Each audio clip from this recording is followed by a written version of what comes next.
Vamos lá, gente, mais um nosso podcast é da nossa conta. É isso aí, eu acho que já estamos fazendo temos um bom resultado, né? Trazendo essas discussões políticas, né? Trazendo nossos políticos representativos, nossos representantes das nossas entidades aqui também, produtores do Estado, pessoas que fazem o que se transforma, o que se faz cidadania, que se falar em cidadania, a gente está conversando aqui, que é da nossa conta e é da nossa conta sim. Mas hoje eu estou trazendo uma pessoa especial. Eu estou trazendo o meu amigo Yuri. Só que eu tenho que, para eu falar tudo dele aqui, eu até notei, viu? Porque ele tem 35 anos só, mas meu amigo, eu acho que esse homem, além de muita coisa, estudou, não sei como é que ele arrumou tempo. Vamos lá, Yuri, eu vou falar, tenha paciência que eu vou falar aqui o que é que está aqui. Depois, se quiser, você diminui. Advogado, sócio fundador do Editis Yuri Queiroz e advogado pós-doutor pela Pontifícia Universidade Católica do Rio Grande do Sul, pós-doutorado no Centro da Universidade de Brasília, e o pior é que ele viaja pra caramba. Uniceub, doutor e mestre em Direito Público pela Universidade Federal da Bahia, pós-graduado em Direito Tributário e Direito Previdenciário pela Universidade Cândido Mendes do Rio de Janeiro, aí, Brasília, Rio de Janeiro, 2013. Graduado em Direito pela Universidade Católica de Salvador, 2012, ex-professor de graduação da Unirv, Faculdade Regional da Bahia, 2015, 2017, atual professor dos cursos de pós-graduação da UniFCC, Direito Público e Direito Privado, atuação profissional voltada para o direito tributário e administrativo, em especial direito da educação e terceiro setor, que é o que vai interessar a gente. Autor de livros Imunidade Tributária Recíproca, uma análise dos efeitos de extensão da norma imunizante, autor de diversos artigos publicados no Congresso Nacional e Internacional, secretário-geral da Comissão Especial do Terceiro Setor da OAB Bahia, triênio 2021-2024, aí tem esse secretário, membro do Tribunal de Ética e Disciplina da OAB, meu amigo, que currículo, só contar aqui as pessoas dentro, foi mal aí, foi esse cara que efetivamente é o nosso projeto de lei popular, o nosso projeto de lei que exatamente hoje nós estamos pedindo a assinatura de vocês, que está no nosso Movimento Via Cidadã, onde vocês acessam participe.movimentoviacidadã.com.br, vai lá e assina. Ele está aqui para esclarecer, tirar todas as dúvidas que você pode ter em relação ao projeto de lei popular e por que ele é tão importante para a sua vida, para a transformação, e mostrando que nós, brasileiros, podemos muito mais. Podemos transformar efetivamente o nosso ambiente. Meu amigo Yuri, seja muito bem-vindo. É um prazer imenso a Associação Bicentenária te receber aqui. E eu tenho certeza que a gente vai gostar muito de ouvir e entender o que é esse projeto. Vai começar a melhorar a adesão e a assinatura em todo o Brasil desse projeto de lei tão importante para a nossa saúde pública. Eu espero. É um prazer estar aqui com você, Paulo, certo? Que, além de amigo, é meu presidente. É isso aí, esqueci de falar. Você está aqui na associação comercial. Sou dessa casa também, mas acho que o mais importante é o amigo, e o grande amigo que você é. E vamos conversar aqui sobre um assunto que é de interesse de todos, que é a solidariedade. A sua é essa aqui, aquela ali é para o geral, né? Aquela ali é minha, mas tá tudo certo. Estou falando só com o couro com pau na máquina. Viu? Se você quiser dizer para o cara direto, você olha para ele, mas é você. Você olha para aquela, você para cá e gente, nós estamos aqui para fazer uma coisa que poucas pessoas fazem, que é trazer a realidade do Brasil para a participação coletiva. Para vocês terem uma ideia, existe um termo nos Estados Unidos chamado, Paulo, accountability. Essa é uma palavra em inglês que não tem uma tradução para o português. Mas se você se esforçasse, seria Se eu me esforçar, seria a responsabilidade social, a via cidadã. Porque nos Estados Unidos, a população ela se enganja em participar para melhorar a sociedade em que ela está. E aqui no Brasil, nós estamos tentando fazer isso principalmente com o terceiro setor.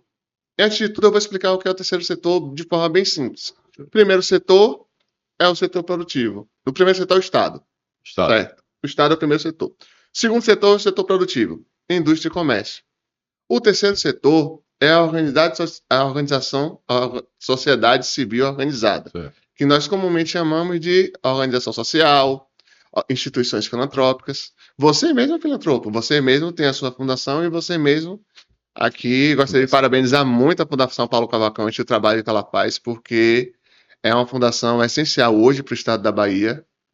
E você, como presidente, e ainda mais endossando esse projeto de lei, é algo que me deixa muito orgulhoso. Quando você me convidou para poder participar da elaboração desse projeto de lei, foi uma honra porque nós estamos tentando mudar o Brasil. Foi o que você lembra daquele almoço que a gente teve? Lembro do almoço e lembro também quando Karine, né, Rocha, Aham. terceiro setor também da Minha OAB. presidente também, que ainda está na comissão. Exatamente. Aí ela falou, cara, Yuri. Aí a gente foi almoçar e a gente se identificou muito Muito. nesse propósito, que é transformar o Brasil. E nós temos que transformar o Brasil, porque imagine o que seria do Brasil sem as organizações sociais. O que seria, vamos pensar, a realidade Bahia, que é uma realidade que é muito mais presente para nós. Imagine o que seria do Brasil sem a Irmã Dulce. Imagine o que seria do Brasil sem o GAC, o Grupo de Apoio à Criança com Câncer. Certo? Iria existir Tantas um casas, colapso. tudo cego, Pois é. tantas e tantas casas espetaculares no estado da Bahia. Né? Estamos falando fora daqui. Fora Tá? daqui Para abrir também. espaço para o pessoal entender. Existiria um colapso. Tanto é que durante a pandemia, eu não sei se você sabe, Paulo, mas a maior parte, durante a pandemia, quem abriu leitos de UTI foram as organizações sociais. Aqui nós tivemos o Hospital do Wet n Wild, aqui nós tivemos 3 ou 4 hospitais que foram especialmente abertos, que eram realmente feitos em tendas ou em estruturas para poder atender o Covid, senão a gente não teria leitos o suficiente. Ainda tivemos uma perda de mais de 700 mil pessoas. Em Brasília, eu conheço uma única organização social que abriu mais de 300 leitos em 2 meses. Foi o que evitou o segundo lockdown de Brasília. Isso foi feito por organização social. Isso foi feito por pessoas que, assim como nós, querem mudar a realidade social desse país. Só que qual é o nosso problema? Nosso problema hoje, inevitavelmente, é a escassez financeira. Deixa eu explicar uma coisa, gente, que eu acho que é importante para vocês, que a intenção nossa é que o nosso podcast ele consiga atingir mais pessoas e que ele consiga. Não é um podcast, eu quero que vocês entendam, para a classe empreendedora. Não é um podcast, para o empresário. Também para o empresário, óbvio, mas ele é também para o terceiro setor, óbvio, mas ele é muito mais para que a gente consiga despertar o sentimento de pertencimento do brasileiro, aquele brasileiro que se sente comum, porque ele ainda não teve a oportunidade de experimentar a autoestima cidadã, dele se entender como pertencente, ou seja, como dono de uma fração ideal desse país. É esse brasileiro que é importante que escute o que eu estou querendo colocar. Deixa eu sei que vai explicar isso é importante. Quando ele falou primeiro setor, ele explicou o primeiro setor, são instituições públicas, fiscalizadoras, controladoras, o poder judiciário, executivo, o poder legislativo, e todas as pessoas, os policiais que estão aí na rua, sejam eles qual for, e as pessoas que estão aí a serviço, fazendo o serviço público. Esse serviço ele é financiado, ele tem a receita dele, paga por esse segundo setor, que são vocês, todos nós trabalhadores, os escritórios de advocacia, engenheiros e tal, as pessoas, e também as empresas, pode ser de serviço, comércio, indústria, agro, o que for, que gere imposto, não é só emprego, mas imposto. Essa receita gera a receita que a gente chama que vai financiar pagamento dos professores públicos, dos policiais, dos juízes, dos ministros. Bom, é importante ter. Quando a gente fala o terceiro setor, esses sem fins lucrativos não significa dizer que essas pessoas não estejam. Veja bem, eles, pessoas, seja quem for que estiver trabalhando lá, também está ganhando salário, tem emprego, tem tudo, está funcionando. Mas sem fins lucrativos significa não vai um dinheiro nem para uma pessoa, nem para um grupo, nem para um fundo, nada. Não, o cara está lá trabalhando efetivamente sem interesse de ganhar a grana do lucro. Isso é muito importante a gente compreender e entender. Essas pessoas do terceiro setor, junto com essas pessoas do segundo setor, eles estão aqui promovendo, como eu falo, os funcionários, promovendo riqueza, orçamento para pagar essas pessoas do primeiro setor. O que ele está dizendo é que as pessoas quando assumem essa posição de criar, e tem histórico, né? Muitas vinham da Igreja Católica, depois vinham de outras religiões, e tem em todos sentidos, tem pessoas que fazem atendimentos filantrópicos. Esses atendimentos, a gente está querendo colocar que quando a Constituição Federal Brasileira, se é errado, você me corrige que você que é o mestre, sobre tudo isso aqui eu tenho que ter cuidado. Mas quando a Constituição Federal Brasileira vai lá e diz assim, olha, aumenta o imposto e nós vamos dar saúde pública para todos, que as pessoas falam muito em universalidade. É universal. Universal não é universal, que é o mundo universal, acima do planeta Terra, não. O universal que a gente está falando é para todos os cidadãos brasileiros. Quando eles dizem isso e dizem que vão dar essa educação pública, saúde pública, segurança pública a todos, eles querem dizer, e com a eficiência, artigo 37 e tal. Quando eles dizem isso, eles dizem que vão fazer em 1988, nós estamos em 2025. O que ele está dizendo é que se não existisse essas empresas filantrópicas sem fins lucrativos, não está aqui, tá? Nem está aqui. Essa promessa, que não é promessa, é obrigação, é isso que você tem que entender, não seria possível. Veja que nós, aí vem o projeto de lei, veja que nós não confiamos no atendimento da nossa saúde pública. Nós não confiamos na nossa educação pública. E nós não confiamos na nossa segurança pública. É horrível dizer isso, é como você falou, mas como nós vamos dizer que nós vamos ter que conversar sobre verdades inconvenientes no nosso podcast, eu não estou dizendo que ela não seja boa, que não seja maravilhosa, que a saúde pública não tenha policiais que estão se dando, mas não estou dizendo que não tenham médicos que estão se matando, não estou dizendo que não tenha professores que não estão se esforçando, não é isso que eu estou dizendo. Eu estou dizendo que, infelizmente, apesar de todo esse esforço, que chega a ser desestimulante, porque quando as pessoas não acreditam, né? Mas na prática, o que a gente vê efetivamente é muita morte, muitas perdas. E o que ele está colocando tudo.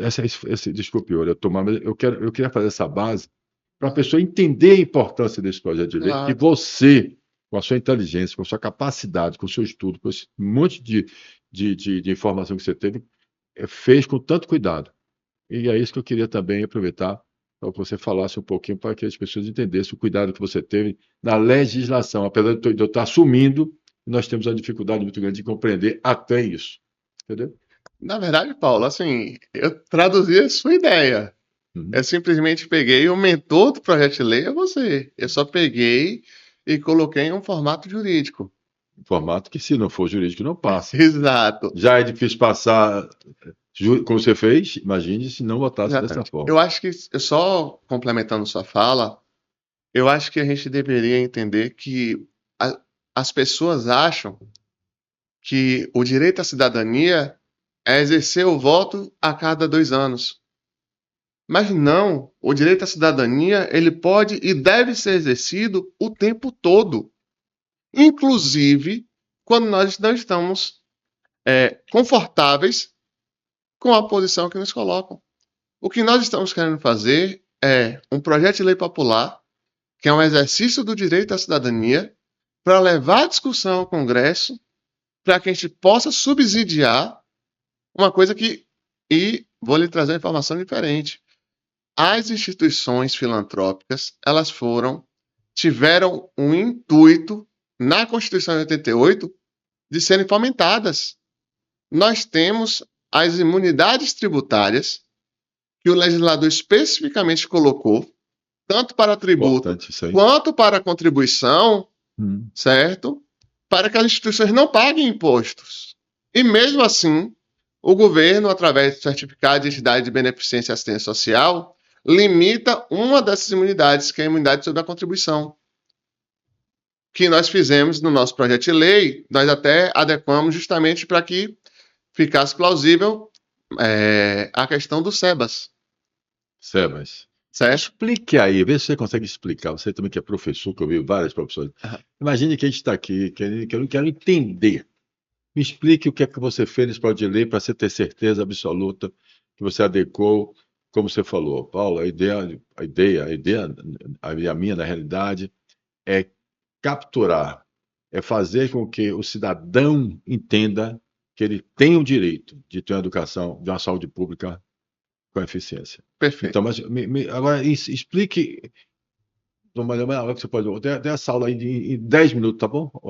Eu Vá. consigo dar em menos. Então dá. Certo. Diga aí. O que nós precisamos é o seguinte: nós precisamos de conscientização de que o cidadão ele pode exercer a cidadania não apenas nos 2 anos, mas ele pode exercer a cidadania a todo dia, a todo momento. E no projeto de lei, o que é que nós colocamos? Existe um déficit de 10 bilhões anuais para as santas casas do Brasil. Por quê? Porque a tabela SUS, geralmente é muito deficitária em relação aos serviços prestados pelas santas casas. Então, nesse contexto, a maior parte das santas casas, elas vivem em déficit. Elas vivem em déficit financeiro. Atrasa pagamento de fornecedor, atrasa pagamento de funcionário, atrasa pagamento de médico. Muitas das pessoas que estão lá estão justamente como você falou, pelo amor à causa, pela filantropia. E o projeto de lei que nós fizemos de uma forma que ficasse da forma mais plausível possível para levar essa discussão ao Congresso para que ela prosseguisse. Então, eu abri mão até de algumas perspectivas pessoais para que o projeto de lei ficasse de uma forma viável. O que é que nós pretendemos? Nós pretendemos que, da mesma forma que você pode, no seu imposto de renda, fazer uma destinação de uma parte disso como doação para a Lei Rouanet, e essa doação é abatida, existe um campo específico já no imposto de renda para isso, e essa doação ela é abatida da base de cálculo e não incide para a sua tributação, nós queremos fazer isso para as santas casas, para as entidades filantrópicas, para as organizações sociais, como forma de prover meios para que ela consiga os recursos necessários para a sua autossubsistência. Então, o que foi que eu fiz? Nós criamos a lei, nós dissemos que, inclusive, nós nem fizemos que essa doação deveria ser abatida de modo 100%. Essa doação, ela abate apenas no limite de 90% do valor que for doado. Botou até 90, não foi? Colocamos até 90%. Ou seja, 90% do que for doado para as instituições filantrópicas, a gente poderia destinar, por exemplo, quero destinar o valor de 10% do meu imposto de renda para o grupo de apoio a crianças com câncer. Tá. Certo? Desses 10%, vai se abater 9% e ele vai pagar ainda o imposto de renda sobre 1%. Uhum. Existem leis no Brasil, na área de educação, que esse abatimento de doação é de até 100%. Já existe lei no Brasil para educação. Já existe lei no Brasil que para esportes, na área do futebol, essa dedução chega até 100%. Nós só estamos pedindo 90%. Então, veja bem, para esporte, 100%. Para educação, não sabia. Era esporte para crianças e adolescentes. Tá. E para a saúde, não tinha. Para a saúde não tem. Para as instituições filantrópicas não tem. É isso que nós queremos levar. Por quê? Porque as instituições, as organizações sociais, as instituições filantrópicas, e que, por exemplo, sabia que a Santa Casa tem 600 leitos de UTI? 600 leitos? Não sabia. Imagine Salvador sem 600 leitos de UTI. Agora imagine Salvador sem 600 leitos de UTI na pandemia.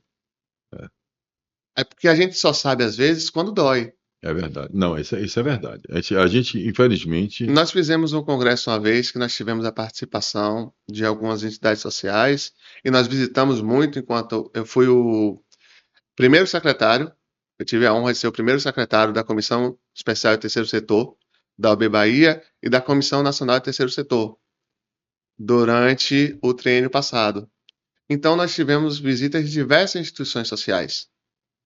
Então, nós só estamos pedindo, olha, que nos dê o direito de doar para aquela instituição filantrópica que nós queremos apoiar e que isso seja abatido do imposto de renda. Porque, via de regra, nós temos uma diferença.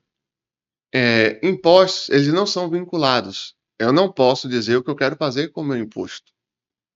Mas há leis que permitem que eu possa fazer doação e essa doação é abatida da base de cálculo. Quando eu abato da base de cálculo, não incide a alíquota e, por consequência, eu não pago imposto. Isso, inclusive, Paulo, é um projeto de 2023. Nós temos uma lei similar aqui na Bahia, no município de Salvador. O município de Salvador, através do projeto Vive Esporte, ele permite que 2% do ISS recolhido seja destinado a projetos sociais que tenham como objetivo o fomento ao esporte.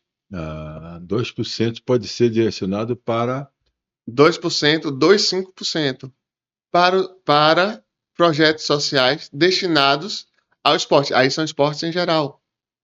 Mas isso, você falou 2% dos 5. Quer dizer, o INSS. Você recolhe os 5, dos 5, 2%. Dos 5 eu tiro 2% dos 5. Isso. Tá. É uma margem baixa. Mas ajuda muita gente. Não, eu sei, eu estou entendendo. Eu quero dizer o seguinte: o que é que eu estou dizendo? Você tem 100, 5% é 5, eu tenho que pegar 2% de 5. Isso. Aí 2% de 5 vai ser destinado para o projeto social que você quer. Se fosse 10%, seria 0,50 centavos. 2% vai ser aqui 0,01%. Isso. É um pouco, mas ajuda muita gente. Porque veja bem, por que eu estou falando? É o seguinte: porque eu estive no Rotary Club da Bahia, e lá no Rotary Club da Bahia eu encontrei um francês que estava rotariano, estava lá, e aí eu apresentei esse projeto no Rotary Club aqui da Bahia. Eu apresentei, ele fez assim, o francês que estava lá fez: quanto é aqui? Aí eu disse assim: aqui não dá 2%. Aí ele fez: lá na França é 66%, só que com a diferença, você botou o negócio do SEBAS. Você botou o SEBAS e a certificação. Explica aí o SEBAS. O SEBAS é a certificação de entidade de beneficência e assistência social. Ele é um certificado conferido pelo Ministério ou da Educação, ou da Saúde, ou da Assistência Social, o que for atividade preponderante da organização social, que reconhece essa instituição como filantrópica. Que só que recebe o SUS, que é o dinheiro do SUS. Não, não necessariamente. Não, quer dizer, você está dizendo, ele recebe também, mas não necessariamente quer dizer que são elas que recebem. Isso. Na verdade, o que acontece? Para que você tenha o SEBAS, você é avaliado durante um período e você tem você tem diversos requisitos. Requisitos na área da saúde, requisitos na área da educação e requisitos na área da assistência social. Qual é a vantagem da empresa ter a certificação SEBAS? Por que a gente botou no nosso projeto? Porque a gente ilide qualquer tipo de margem de dúvida sobre a legitimação da OAS, porque o próprio governo faz a legitimação de que aquela organização social... Para poder dizer o seguinte: olha, vocês não vão para cá me dizer... Olha que vocês já deram essa certificação, vocês já reconheceram essa empresa como entidade então essa lei está aí, o Projeto de Lei Popular está preocupado com isso também. Exatamente, porque nós sabemos que podem ser organizações sociais... Essa curiosidade para você entender: 66% eles podem doar, inclusive para o terceiro setor, assim como a Associação Comercial da Bahia. Exatamente. Poderia ganhar e ter o desconto dele. Você não precisa ser por Rotary, que ele falou, tinha que doar por Rotary lá na França. Aí quando eu fui olhar uma pesquisa disso, todos os países, é brincadeira. Você encontra, não vou falar de Finlândia, não vou falar desses países que são o primeiro mundo, mundíssimo, que está... Finlândia ganhou, não sei se você soube, agora saiu uma pesquisa, né, global de felicidade, não sei se você viu, que a Finlândia ganhou de novo, pela 8ª vez consecutiva, a Finlândia ganhou o primeiro lugar de país com o povo mais feliz do mundo. né? Exato. Aí você vai Eu vi, procurar eu saber, vi. você viu essa? Lá é 100% de abatimento das doações. 100%. E não precisa, E não, olha bem, porque tem um sistema mas você de sabe, primeiro mundo. aqui eu tive um aqui que foi interessante também, o vai achar bacana, que foi o Ricardo que esteve aqui, que ele namorou, ele estava namorando com a Suíça, e aí ele chegou lá e disse que eu namorei com a menina, ela fez assim, a gente aqui tem orgulho de dizer que a gente paga imposto. Aí ele brasileiro, disse, como é que é? Você ficou louca? Você tem orgulho de dizer que paga imposto? Sim, a gente tem. Aí ele disse que ficou, os pessoal tiraram.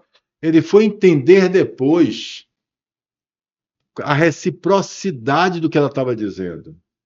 A saúde funcionando perfeitamente, a educação maravilhosa, transporte público com horário para chegar lá e sair, sentando maravilhosamente bem, quer dizer, sem assalto, com uma segurança maravilhosa. Ele fez, agora eu entendi, eu também teria prazer imenso de pagar imposto. Veja que a questão é olhar. O olhar é, ora, se eu tenho reciprocidade, se eu tenho segurança, é substituir o guarda que você paga armado na porta da sua casa, ou do seu prédio, ou aqui. É você substituir o plano de saúde, que você paga caríssimo.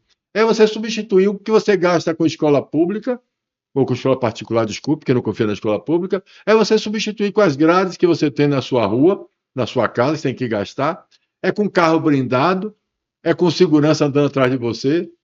Quando você tira tudo isso que você já paga 2 vezes, e você vê que no Brasil você tem uma das maiores taxas de impostos do mundo, realmente a gente precisa fazer o projeto de lei para pelo menos a gente, além disso, pagar imposto, mas dizer assim, pelo menos eu quero ajudar a saúde pública a ter eficiência. Porque se a saúde pública passar a ser acreditada, gente, a gente não precisa gastar o nosso dinheiro suado. Quantos professores de escola pública estão hoje aposentados nos assistindo, ou qualquer outra profissão, em que está tremendo de medo para não ficar doente, ou está gastando toda a sua aposentadoria pagando plano de saúde, porque não pode abrir mão desse plano de saúde? Então, o dinheiro que seria da sua aposentadoria, para você viver com dignidade na sua velhice, você não tem essa tranquilidade, ao contrário, porque você tem que pagar de novo, porque a gente não tem uma eficiência. Mas aí é que entra, Paulo. As organizações sociais, a sociedade civil só se move porque o Estado ele é insuficiente para garantir a segunda geração dos direitos fundamentais, que é os direitos sociais. Ou seja, pela insuficiência do Estado em manter isso, foi que se criou-se a sociedade civil organizada para atuar, certo, em uma coparticipação com o Que está na Estado. Constituição. Está na Nós precisamos Constituição. exercitar a democracia participativa. Mas olhe bem, a sociedade também civil, organizada, tudo isso está lá. Mas olhe bem, Isso. o que é que aconteceu? Por que é da nossa conta? Por que é que eu faço movimento via cidadão? O que é um movimento de cidadania? É porque o povo brasileiro, nós que estamos assistindo, achamos que não é da nossa conta, delegamos, acreditamos no salvador da pátria, acreditamos que um presidente, um governador, um prefeito ou um político é que tem a obrigação de resolver. Deu para entender? Então, esse é o maior problema, é o problema cultural do nosso país, que a gente precisa despertar. É aquela questão da responsabilidade social, a via cidadã. É, como eu disse, o exercício da cidadania não se limita ao voto de 2 anos. O exercício da cidadania é você poder participar do seu grupo de bairro, da sua associação de bairro. Descer para a reunião do seu condomínio. Descer para a reunião do seu condomínio. Participar da Associação Comercial da Bahia. Exatamente. Exatamente. É só associação. Quer ver um negócio interessante, Yuri? O papo cabeça nós dois aqui é o seguinte, que eu estava descobrindo essa semana. Você que está aqui com o Yuri, que vai falar, você vai falar do projeto dele, vai falar para dele. Foi essa aqui do... Foi o que eu falei do Lei Municipal, mas ele vai, eu espero que ele seja convidado no momento oportuno. É que nós estamos aqui com... Diga, aprende seu colega aqui. Esse é nosso colega aqui, Igor Arcanjo, certo? Ele tem um projeto social que é beneficiado pelo Vive Esporte. E eu trouxe aqui justamente para apresentar, porque é um projeto muito bacana. Ele pega crianças que são da região da Gamboa, que tem às vezes problemas com os pais, então ele tem psicólogo, pedagogo. Maravilha. E trabalha isso através do jiu-jitsu. Ah, que massa! E leva os meninos para competir.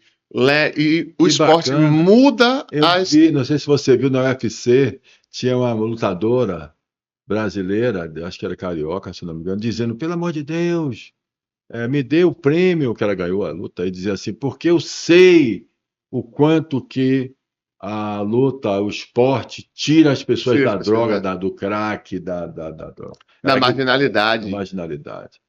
Tá? Legal, E ele parabéns. faz isso de forma completamente abnegatória. Ele exerce o direito à cidadania. Ele é uma pessoa. Merece Merece o merece título. o da Via Transformação. Eu sou Via Merece. Transformação. Merece o seu livro. Eu Certo? vou dar também.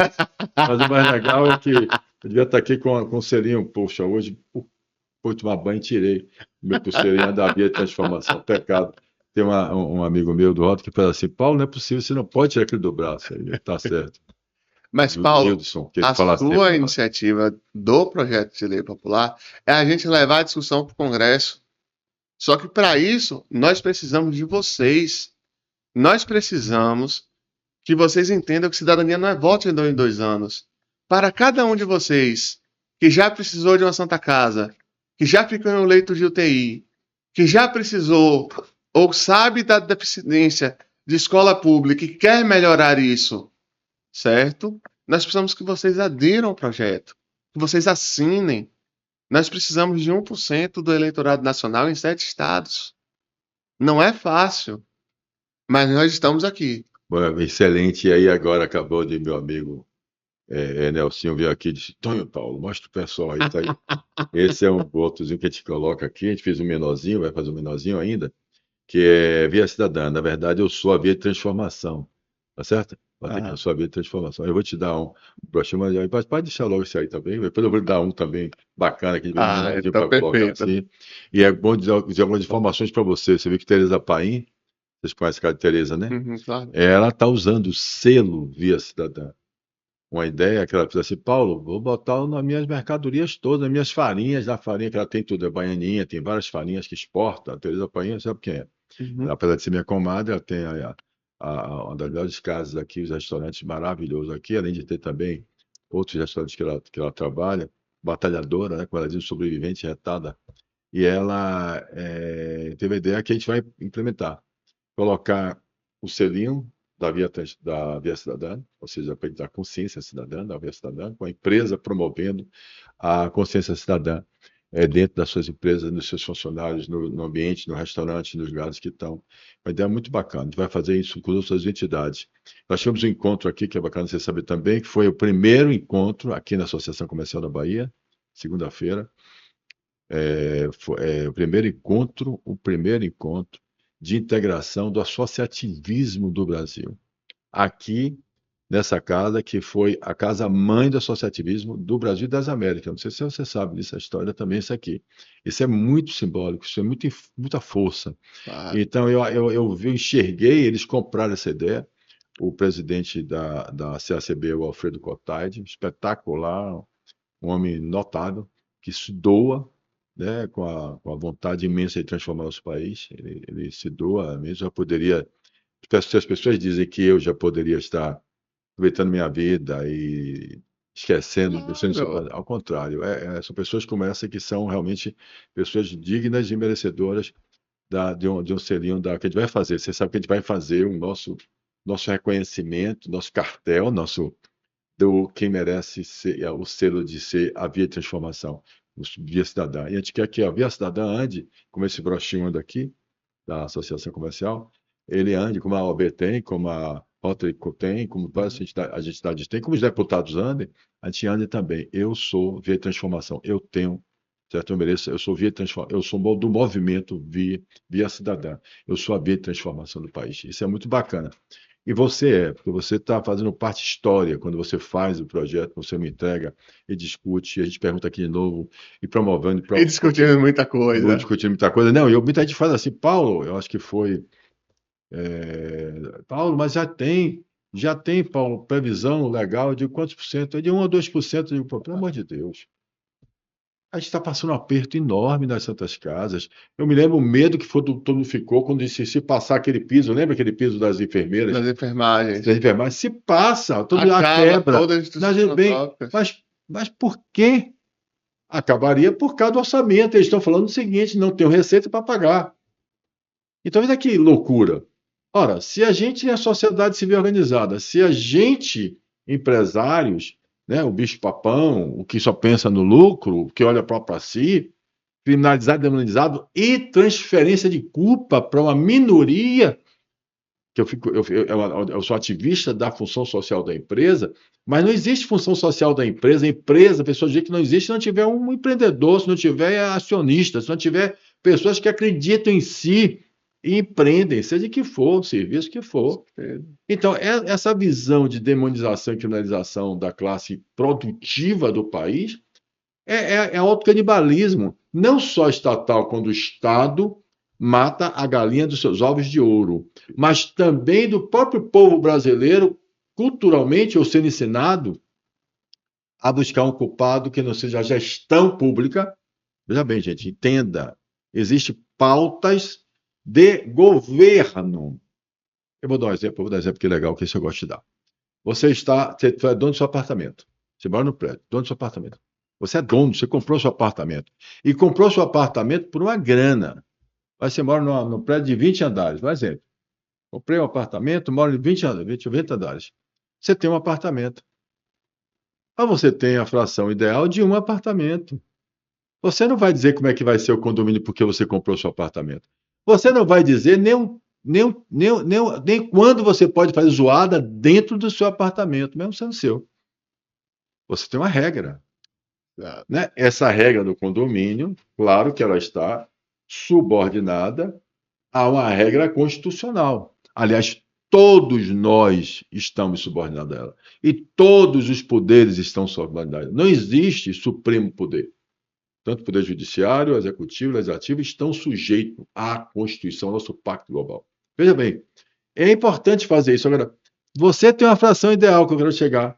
Se você não for descer para discutir como é que você quer a regra do seu descer para seu carro, se quando você pode descer para fazer uma festa do seu filho de aniversário, você pode trazer 50, 30 convidados, se você pode botar o carro no estacionamento, quantos carros pode botar na vaga de visitante para o seu apartamento, você vai ficar chateado quando você quiser chegar com os seus amigos para assistir o jogo do Bahia ou do Brasil, seja o que for, e o cara fez, não, para o seu carro fora, que só pode botar um carro na vaga dele ali.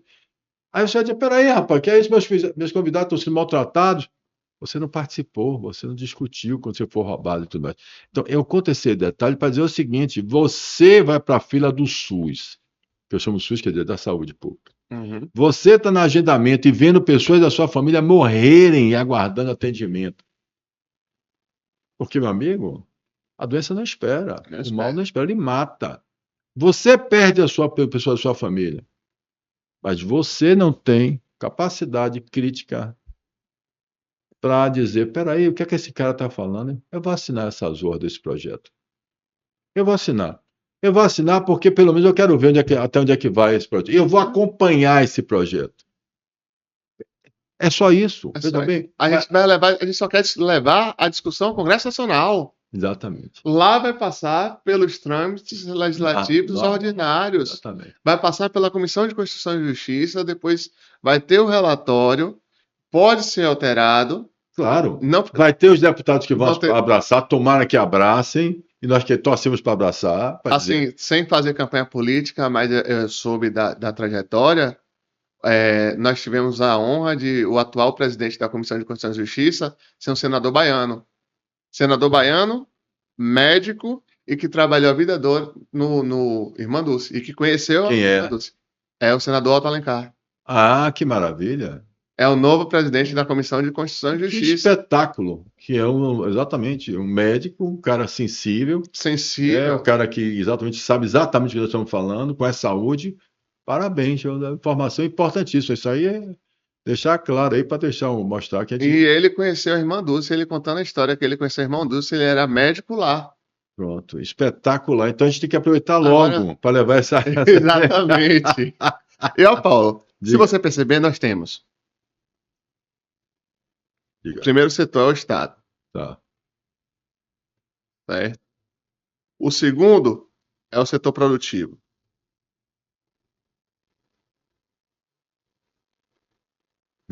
E o terceiro, certo? São as instituições filantrópicas. Certo. Se nós... Vá. Vamos lá. Vamos lá. Se nós pegarmos aqui, como você mesmo falou, certo? Mania do professor, você está entendendo, né? Ele não podia falar só, não. Ele tem que escrever no quadro. Ele vai dizer, olha, nós temos isso, nós temos... Os caras não vão olhar. Joga logo a dura aí, fala esse negócio. Se a gente pega e sufoca o setor produtivo, certo? A gente acha que está conseguindo mais carga tributária, mas não, a gente vai estar conseguindo mais sonegação, porque o setor produtivo não vai conseguir suportar. É isso mesmo. Aí o setor produtivo não vai conseguir devolver para o Estado. O Estado não vai cumprir com a sua função constitucional de assegurar os direitos sociais. E, porventura, o setor produtivo também não vai conseguir apoiar as instituições filantrópicas. Ou seja, a gente tem que apoiar o setor produtivo. A gente tem que apoiar o empresário. Porque é do empresário, como você falou, é a galinha dos ovos de ouro. É o empresariado que mantém o Estado. Certo? É o empresariado que mantém os empregos. É isso mesmo. Tá certo. É o empresariado que a gente está pedindo aqui, certo? Para que peça aos seus funcionários, para que peça à cidadania, para que possa ajudar as instituições filantrópicas. Aquela questão da enfermagem foi resolvida de uma forma paliativa, porque aumentou o valor da tabela SUS. Só que o valor da tabela SUS ainda é muito inferior. Imagine que chega um paciente com câncer terminal. Às vezes, ele gasta 4 mil por dia. Eu sei. Sabe quanto é a consulta na tabela SUS? R$60. Absurdo. Bom, meu querido amigo, eu sei que você me falou, desde que você chegou aqui, você falou assim, ó, Paulo, eu tô correndo para tocar o barco. Então eu queria que você dissesse o que é que você pode dizer aí para as pessoas que podem assistir com essa vontade que você tem. Aqui é outro negócio, outro broxinho, que você vai levar também. Vai levar tudo. Vai levar caneca, vai levar... Tô ganhando 20. Então, já bem. O que é que vocês podiam dizer assim para a gente encerrar nosso podcast de uma forma mais assim, impactante? Diga o que você diria para o pessoal. Eu gostaria de pedir. Na verdade, não gostaria de falar, eu gostaria de pedir. Eu gostaria de pedir a todos que pensem, independente da classe social, independente se você é uma classe social mais alta, uma classe social mais baixa, se você já precisou, se você nunca precisou do sistema público, mas pensem mesmo, o que seria do Brasil se nós não tivéssemos as instituições filantrópicas? E o que nós estamos pedindo é apenas uma chance de levar essa discussão ao Congresso Nacional. É simplesmente você assinar um projeto de lei que autoriza você mesmo a dispor do seu patrimônio, do seu dinheiro, para fazer uma doação para uma instituição que você deseje e que isso seja batido, e que você tenha, a instituição tenha um proveito econômico e você também. E o Estado também vai ter. Todo mundo ganha. Todo mundo ganha. O que eu peço para vocês é que tenham essa consciência de que cidadania não é exercida de 2 em 2 anos, cidadania é exercida todos os dias. E se o Brasil se conscientizar disso, nós não podemos depender do Estado. Nós temos que depender da gente. E esse é o clamor que eu faço para vocês. Muito bem, mas tem um detalhezinho. Ele está pedindo, né? Ele não é candidato a nada, não. Ao contrário, professor. Não, nem quero. Vocês viram. O que ele é um cidadão brasileiro educado. Tá certo? Porque ele está dizendo assim, poxa, não é assim que os políticos fazem para pedir voto. Ninguém está lhe pedindo seu voto, não. Está pedindo voto nenhum. Está pedindo que você vote em você. Está querendo que você vote em você mesmo. Que você quase não sai. Exatamente. Que você vá lá e diz assim, eu posso fazer o projeto de lei popular. Eu posso fazer o projeto de lei popular. Eu posso transformar minha vida. Vou parar de reclamar, porque eu posso estar lá. Quem é que vai fazer a sociedade civil? Quem? Vocês é 1% do eleitorado brasileiro. 1%. Em 5 estados brasileiros. Você já pensou que é essas pessoas unidas pedindo alguma coisa? Quem é? Qual vai ser o partido político, seja de qual for ideologia, direita, esquerda, que vai ser contra Ninguém está pedindo nada a ninguém. A gente está pedindo apenas que as pessoas que já podem, já fazem as doações, continuem motivados a fazerem. Chega lá e doar. E essas doações, não se preocupe não, que vão ser fiscalizadas. Ninguém quer... Empresário não vai jogar dinheiro fora não, amigão. Se tem alguém que sabe fiscalizar seus funcionários e o dinheiro seu ele bota, é empresário. Isso ele é. Nisso aí ele é duro. Ele é duro em querer o retorno da grana dele. Então, quando ele está dando, emprestando, você fala assim, esse dinheiro é do governo. Sim, é do governo. Mas você acha que ele também está satisfeito com essa alta carga tributária? Você acha que ele não sabe que esse plano de saúde que ele paga aos funcionários dele, que às vezes ele fez no final do ano, quanto é que você pagou de plano de saúde? Nós gastamos no ano 12 milhões. 12 milhões foi? Foi. Rapaz, e quanto é que você teve de lucro? Pô, rapaz, eu dou de lado esse ano, ganhamos só 400 mil. Ele sabe que se ele tivesse uma saúde pública eficiente, ele não precisava pagar 12 milhões, ou ele teria 12 milhões e 400 mil para botar no bolsinho, ou esses 12 milhões estariam no bolso dos seus empregados, dos seus funcionários, e esses funcionários somariam o plano de saúde dele, vamos imaginar que ele gaste R$900 por mês de plano de saúde, mas a escola pública que ele tem que pagar, porque por um filho, R$2.600, são R$3.500 que você está pagando só para um filho para se pagar R$900, se não pagar mais. Vezes 12 são R$42 mil. Você já pensou o que você faria em 5 anos com R$42 mil por ano? 5 vezes 4, 20, 200 e tantos mil reais? O que seria de bem-estar para a sua família? Que você faria uma viagemzinha, pelo menos? Ou então compraria alguma coisa para o seu filho? Você compra um carro. Você deve entrar muito no mais apartamento. Então, de bem, é isso que nós estamos falando e as pessoas não têm consciência. Muitos empresários não têm. Paulo, já dou plano de saúde para meus funcionários, eles estão felizes da vida. Somos minoria. Os que dão plano de saúde aos seus funcionários não representam 1% das empresas formais estabelecidas no Brasil. Minoria. Nós estamos no Estado Democrático de Direito. Nós precisamos mais do que isso. Conto com vocês. Paula Máquina. O Iori. Obrigadão, meu irmão. Eu que agradeço. Venha, vamos fazer um brinde com água aqui. Devia ter um whiskyzinho aqui. Mas tudo bem. É água que a gente pode fazer. Olhei daqui, então. Dá assistente. Paula Máquina.